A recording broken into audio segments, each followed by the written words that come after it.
Sobat PGI dimanapun Anda berada, kembali bertemu dalam Suara PGI. Kali ini kita akan berbicara tentang kegiatan PGI terkait dengan proses kaderisasi politik.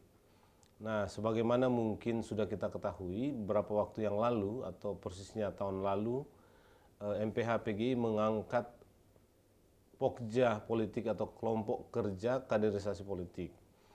Nah, untuk membicarakan itu sudah hadir bersama saya Pendeta Saud Sirait. Selamat datang Bang Saud, terima kasih sudah hadir. Dan Bang Saud ini adalah ketua dari Pokja Kaderisasi Politik PGI. Nah, kita akan berbincang tentang apa itu Pokja Kaderisasi Politik, lalu apa kegiatan-kegiatan yang sudah dipikirkan dan direncanakan serta akan dilakukan dalam waktu dekat ini atau tahun-tahun ke depan, terus teristimewa ya, terutama menjelang pemilu 2024. Nah, Bang Saud, mungkin perlu dijelaskan sedikit ini supaya pendengar kita ini tahu, sobat-sobat PGI dimanapun berada itu tahu apa Pokja Kaderisasi Politik ini, dan mungkin sedikit penjelasan ya kenapa ini dibentuk gitu. Ya, baik Bung Jerry Sumampo dan Sobat PGI ya. Ya. Pertanyaan pertama mungkin mengapa ada Ya. Pokja politik ini. Jadi ini berangkat dari proses perjalanan panjang sesungguhnya, pembacaan-pembacaan dari Alkitab maupun tradisi-tradisi yang berkembang yang dimulai oleh bapak-bapak gereja sejak zaman dulu. Terutama Agustinus dengan konsep Civitas Dei dan Civitas Terrena. Jadi pemaknaan menyangkut kerajaan Allah dan kerajaan dunia. Yang kemudian juga berkembang dalam bapak-bapak reformasi. Martin Luther kemudian mengeluarkan istilah dui kewarganegaraan. Satu negara kasih, satu negara di luar itu. Sehingga kalau suatu negara sudah dipenuhi oleh kasih, tidak perlu lagi ada polisi. Tidak perlu ada lagi hakim, pengadilan, penjara, jaksa. Karena semua sudah hidup di dalam kasih. Ini juga yang kemudian dikembangkan oleh Calvin. Dengan pembentukan Dewan Tertinggi Konsistori di Swiss, sehingga yang pertama kali secara sistematis dan konstitusional membentuk tanda kutip negara gereja. Nah, kalau kita mau panjang lagi ke latar belakang Alkitab, seluruh proses pengejawantahan firman Tuhan melalui orang-orang yang dia panggil itu senantiasa berhadapan dengan politik. Pemanggilan Abraham berhadapan dengan tradisi dan tindak tanduk politik di Mesir. Mesopotamia. Iya. Abraham kan ke Mesir. Iya, kemudian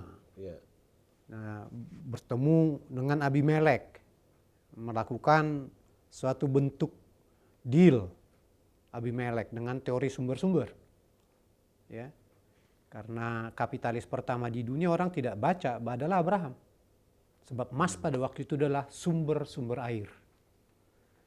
Hewan datang, orang yang manusia datang, sehingga dia bisa memanfaatkan itu sehingga Abraham menjadi kaya raya karena dia memiliki kapital sumber-sumber air yang ditunjukkan oleh Tuhan langsung kepada dia. Sama itu sekarang seperti batu bara, sumber air pada zaman dulu. Nah, sama kemudian Musa berhadapan dengan Fir'aun. Yusuf dilatih tanpa disadari pembaca Alkitab, Yusuf itu dilatih bagaimana menjadi penguasa politik. Ya, yang tadinya dia mau dibunuh saudara-saudaranya, lalu diambil orang Midian, ya, digoda oleh Potifar dan lain sebagainya. Tetap berhadapan dengan politik. Ya, sampai tiba di Kanaan. Pembuangan ke Babel, pembuangan ke Asyur, Syria, dan lain sebagainya. Semua berhadapan dengan politik kekuasaan. Hingga juga masuk ke dalam perjanjian baru, Yesus berhadapan dengan dua kekuasaan. Kekuasaan Imperium Romawi dan kekuasaan para imam, terutama Sanhedrin. Ya. Yang unik di Yesus adalah dia tidak menghancurkan struktur itu. Struktur Sanhedrin tidak dia hancurkan dengan kuasa keilahiannya. Imperium juga tidak dihancurkan. Tetapi dia permission, dia merembeskan nilai-nilai itu ke dalam seluruh struktur politik itu. Nah di sini semua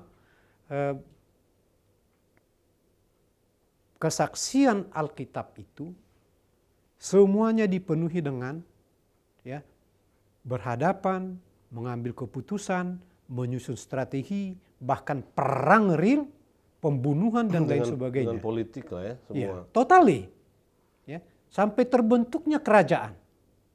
Ya, Saul muncul, Samuel masih hidup. Sehingga di situ dimulai dua entitas antara tahta kerajaan imperium dengan mesbah imam atau nabi. Nah, Bang, Masuk.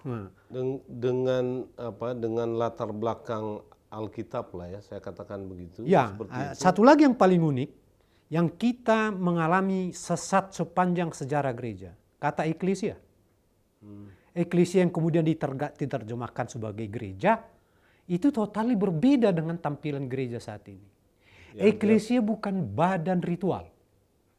Ya, eklesia lahir tahun 508 sebelum Masehi di Athena kuno. Dilaksanakan sidang eklesia untuk pertama kali di dunia secara demokratis. Makanya birthplace of democracy adalah Athena.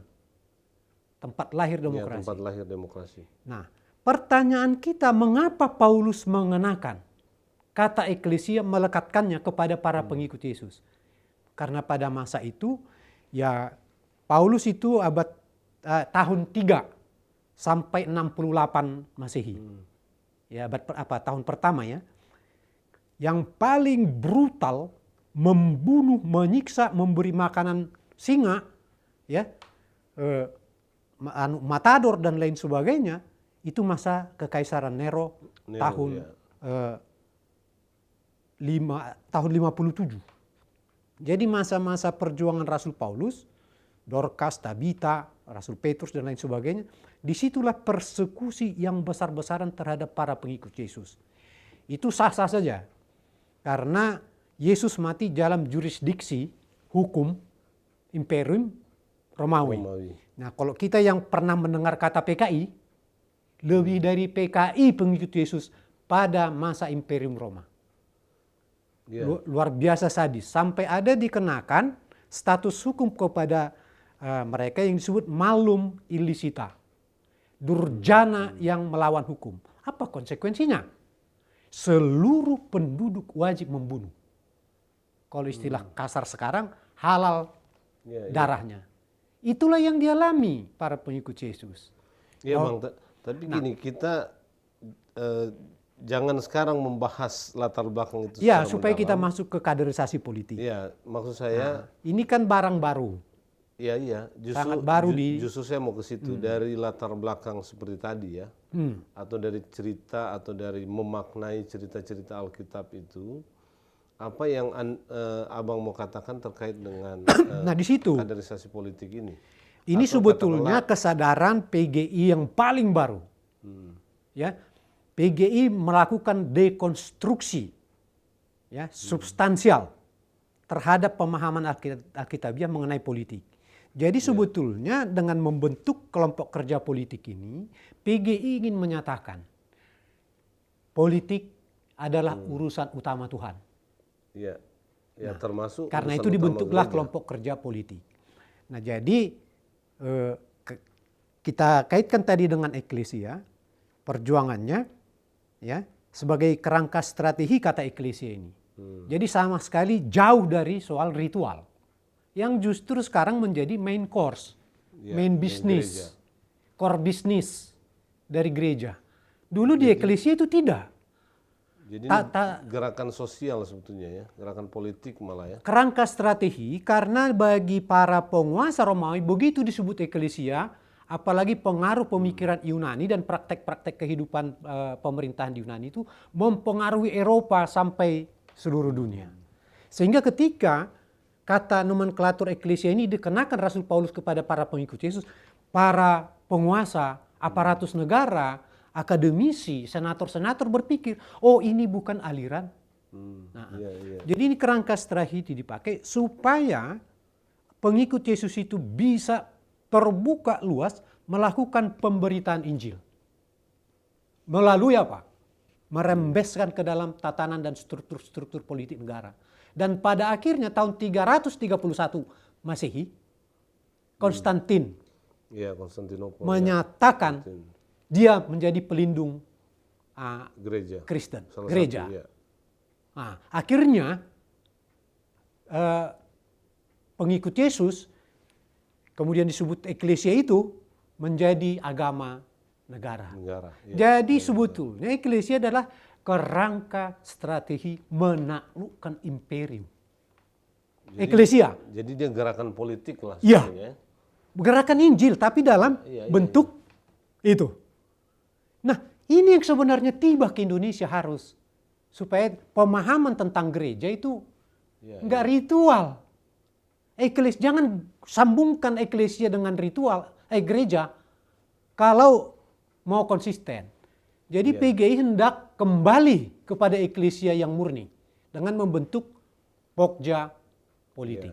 Nah, apa tujuan dari pokja politik ini? Pertama, kita harus memasuki seluruh struktur-struktur kelembagaan negara yang terbuka untuk seluruh warga negara. Dan karena itu kesadaran sama seperti Paulus memikirkan, Rasul Petrus memikirkan dulu bagaimana mencetak putra-putri terbaik untuk menjadi duduk dalam posisi-posisi yang bisa memiliki pengaruh yang luas. Iya, dalam posisi atau jabatan negara. Iya, dengan dia di situ akan terjadilah proses bagaimana sesungguhnya seorang pengikut Yesus berperilaku, mengambil keputusan, melakukan pendidikan, pendekatan, dan sebagainya. Sehingga nyatalah, tidak hanya, makanya ritualnya agak dijauhkan. Jarang Paulus khotbah. Yang Paulus lakukan adalah menulis, menjawab pertanyaan-pertanyaan. Sehingga surat Roma, surat Galatia, surat Efesus dan lain sebagainya. Jadi dia bukan ritual khotbah itu. Jadi supaya kita paham sekarang, apakah gereja ritual? Nah, dengan pokja politik ini, kita memasuki seluruh struktur-struktur itu, gereja mempersiapkan anak-anaknya yang terbaik untuk dipersembahkan kepada negara. Nah, sehingga negara ini menjadi negara Tuhan. Mengejawantahkan kehendak dari Tuhan itu. Dan di sanalah istilah datanglah kerajaanmu. Doa Yesus di Matius 6 itu. Nggak mungkin terwujud kalau kita tidak memasuki itu. Dan bagaimana? Itu kan hanya penjelasan Alkitab. Bagaimana penjelasan dari soal Republik? Loh, kita ini Bhinneka Tunggal Ika.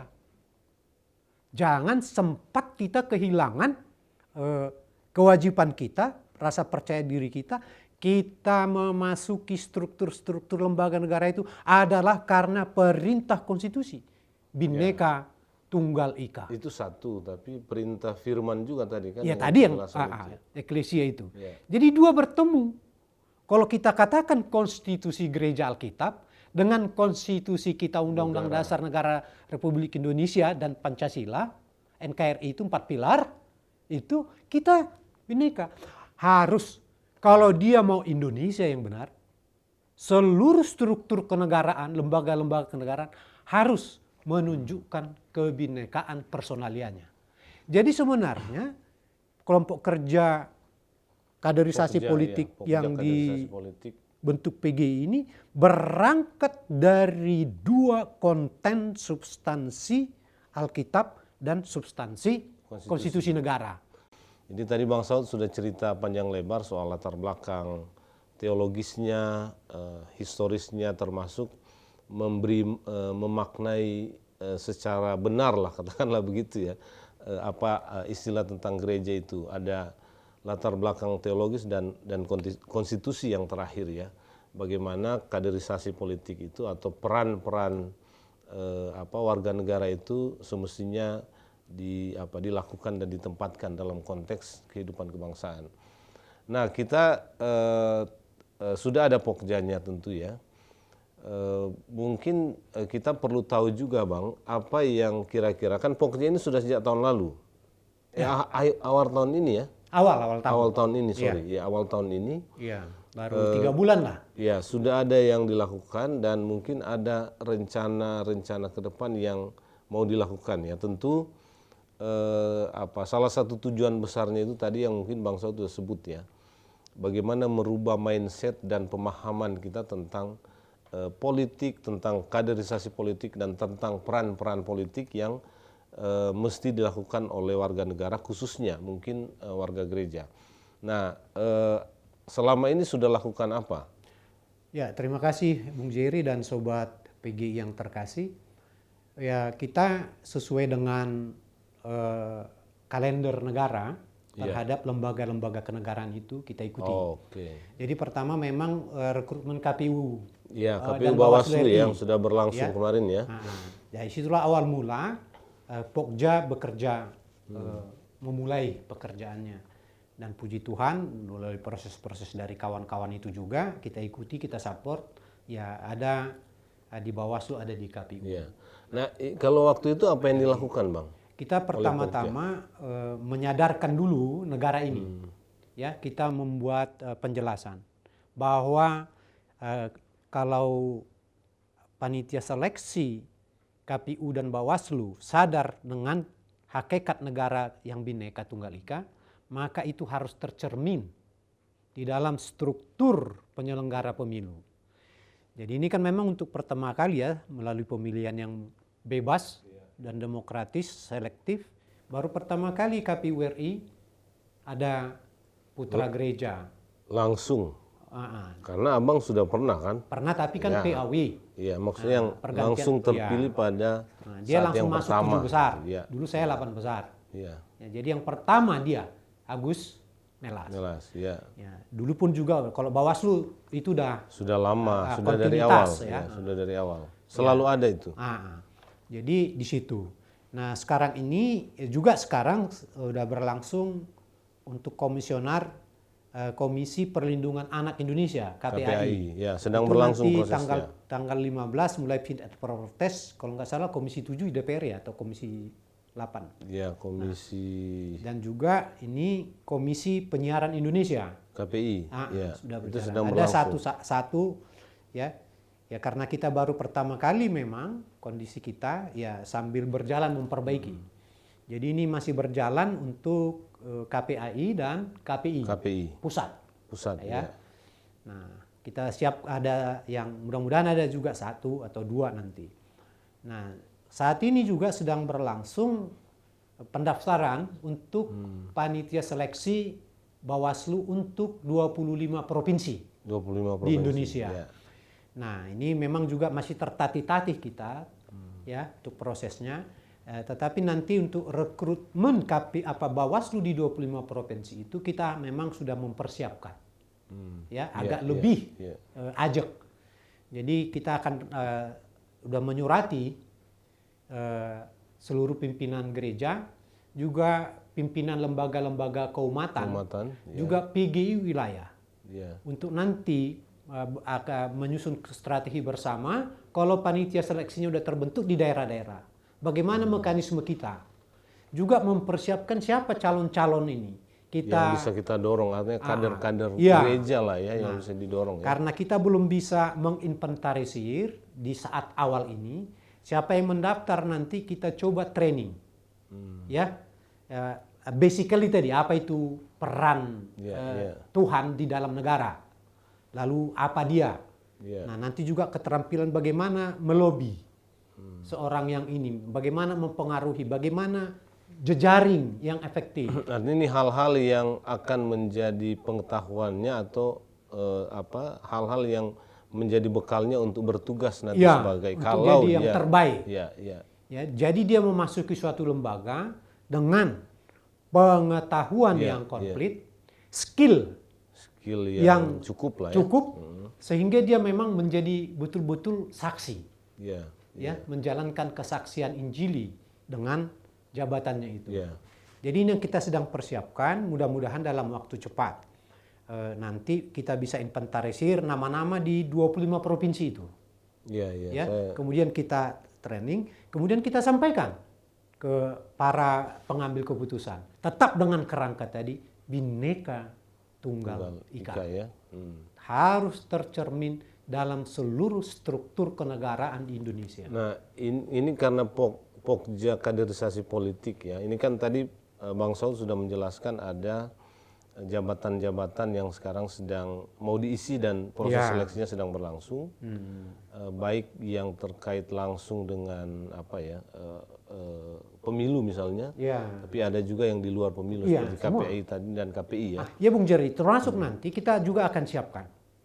Jadi kita harus buka kepada negara ini, gereja mempersiapkan putra-putri terbaiknya untuk dipersembahkan kepada negara. Ya, termasuk nanti bagaimana untuk eselonisasi di setiap departemen.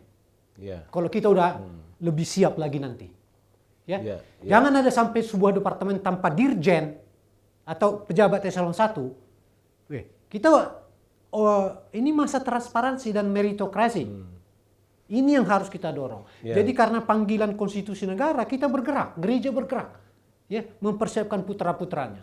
Mungkin nanti suatu saat Tuhan pasti bangga dan senang. Kawan-kawan kita yang Muslim juga kita sama-sama. Memang dia yang terbaik. Si Muazul yang terbaik, si Muhammad Anu yang terbaik. Kita juga ya. Nah, untuk saat sekarang kan kita dulu. Ini awalnya. Nanti kalau negara ini sudah bertumbuh dengan semangat yang meninggalkan politik identitas, tetapi sudah mulai pada siapa yang berkualitas, ya kita harus buka itu terus tanpa malu, tanpa pernah merasa kau minoritas. Oh no, saya karena konstitusi Pancasila. Nah, jadi itu yang kita akan lakukan. Kalau untuk pemilu gimana? Pemilu apa yang kira-kira dipikirkan dan mau dilakukan oleh Pokja ini? Karena pemilu kan tahapannya mungkin akan jalan di pertengahan tahun ini. Kalau hari H sudah ada kesepakatan di bulan Februari dan bulan November. Ini pemilu serentak 1 tahun yang pertama untuk semua jenis pemilu yang dilakukan di negara ini. Ya, pertama-tama konsentrasi kita sampai tahun 2023 adalah soal personalia penyelenggara. Tahun depan kan KPU. Dan kita dapat bayangkan Bawaslu juga. KPU di Provinsi Kabupaten Kota. Setelah ini kan, setelah Bawaslu Provinsi ini akan ada Kabupaten di Kota. Kabupaten Kota. Sangat berat juga itu. Betul. 570. Ya, 500-an. 574 Kabupaten Kota. Double loh Bawaslu KPU. Iya kan? Dalam waktu yang hampir bersamaan. Jadi persiapan ke situ. Yang kedua nanti mungkin harus lagi konsentrasi dari kaderisasi politik ini. Bagaimana sebetulnya pemilih yang baik dan tertuju pada peningkatan kualitas pemimpin. Sebab kan ada giumnya adalah pemilu yang baik saja belum tentu menghasilkan pemimpin yang baik. Apalagi pemilu yang buruk. Nah, jadi ini tetap panggilan Alkitabiah dan Konstitusi nanti bagaimana kita terutama untuk mengubah karakteristik perilaku pemilih. Jadi bagaimana pemilih yang awareness lah. Pemilih yang lebih cerdas, kritis dan mungkin lebih rasional dalam menentukan pilihan. Itu satu. Yang kedua juga kepada para kandidat, peserta pemilu. Peserta pemilu. Karena sangat jarang yang menyuarakan kepada partai-partai. Hendaknya kamu jujur. Calon bupati hendaknya kamu jujur. Terutama soal hoax dan money politik. Ini termasuk kan akan semacam menciptakan kader untuk didistribusikan di partai-partai yang kira-kira membutuhkan gitu. Untuk semua partai pasti kan. Nanti. Jadi nantinya juga kalau ini 5 tahun, 10 tahun ke depan, gereja sudah memiliki sumber daya manusia yang berkualitas untuk anggota DPRD, bahkan untuk kepala desa, Bung Jer. Kepala desa itu signifikan. Sekarang lagi rame itu. Kepala desa, pemilihannya selalu rame. Berat. Berat. Saya di Siantar dengan beberapa desa-desa sampai di Tobasa, nyampe ke kampus, tolong dong katanya. Kita hantar. Ini kan ada juga Bang, karena pemilu ini dibuat serentak dalam 1 tahun. Di tahun ini sudah ada, tahun depan apalagi lebih banyak, kepala-kepala daerah itu yang akan berganti. Bukan berganti, akan ditentukan PLT atau pejabatnya, karena semua masa jabatan yang berakhir itu akan ditarik pilkadanya itu di 2024. Pokoknya akan ke situ juga, mencari kader-kader untuk menjadi semacam pejabat. Belum ya? Kita belum sanggup, karena pertama itu tidak dipilih. Iya, Itu tapi diangkat oleh oleh presiden, oleh melalui SK Mendagri ya. untuk bupati. Tapi kalau untuk Kan gubernur, kalau ada kader-kader yang mumpuni untuk ditawarkan kepada presiden dan Mendagri misalnya untuk kader yang layak ya. ya jejak kita bisa ke sana. Ya. Ya, jejak kita nanti perlahan-lahan ke sana. Kita belum bisa memang istilahnya di setiap technically selalu ada kiat.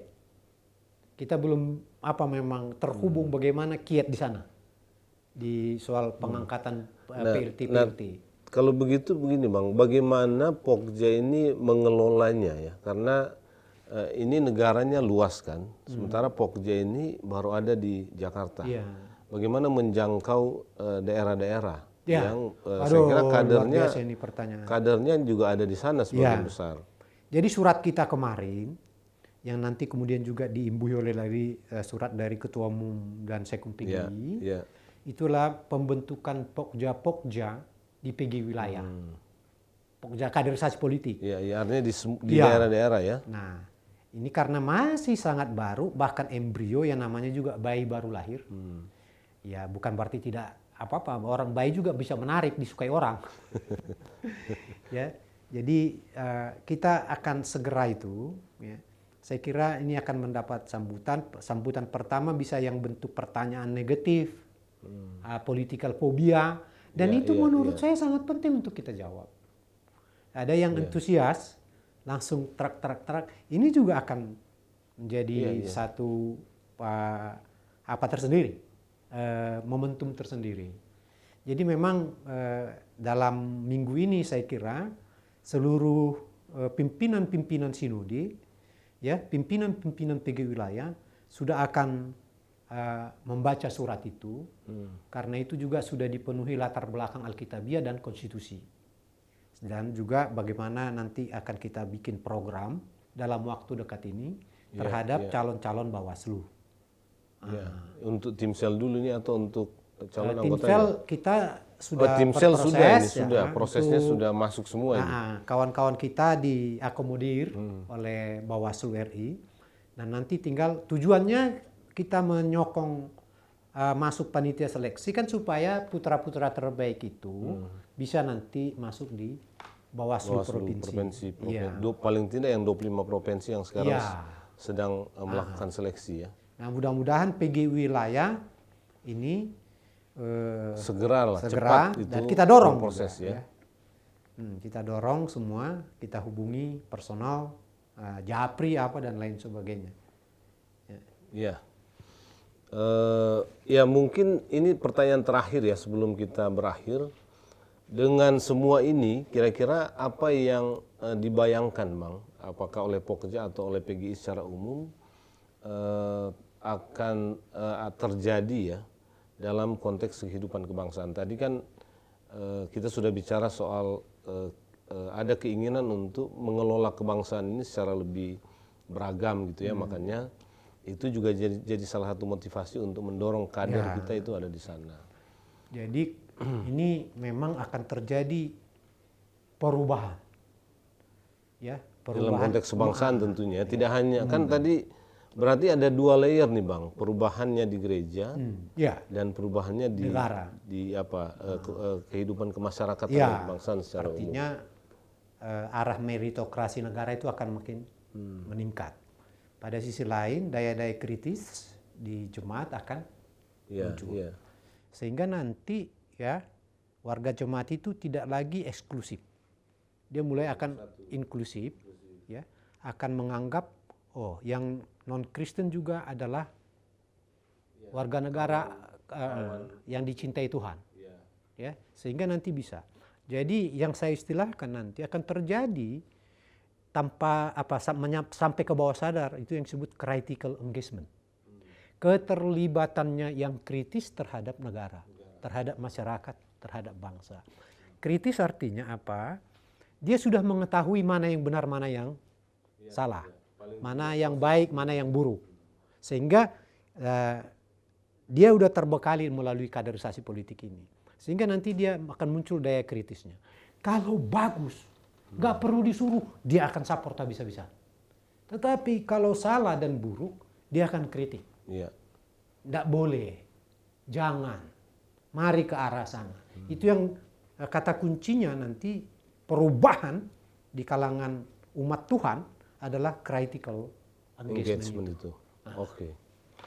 Terima kasih Bang Saud. Kita berhenti di critical engagement itu ya.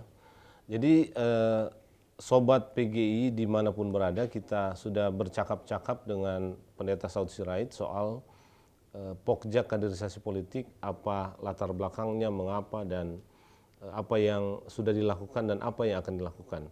Nah tentu ini butuh dukungan semua pihak, khususnya gereja-gereja di daerah, karena apa yang akan terjadi ini akan banyak sebetulnya di daerah-daerah. Kalau dengar penjelasan Bang Saud tadi, program-program yang sudah dipikirkan, sudah direncanakan dan akan dilakukan, itu memang membutuhkan dukungan real dari gereja-gereja di daerah. Baik saya kira gereja-gereja anggota PGI maupun gereja-gereja yang bergabung di PGIW, karena ada banyak gereja bukan anggota PGI juga bergabung di PGIW.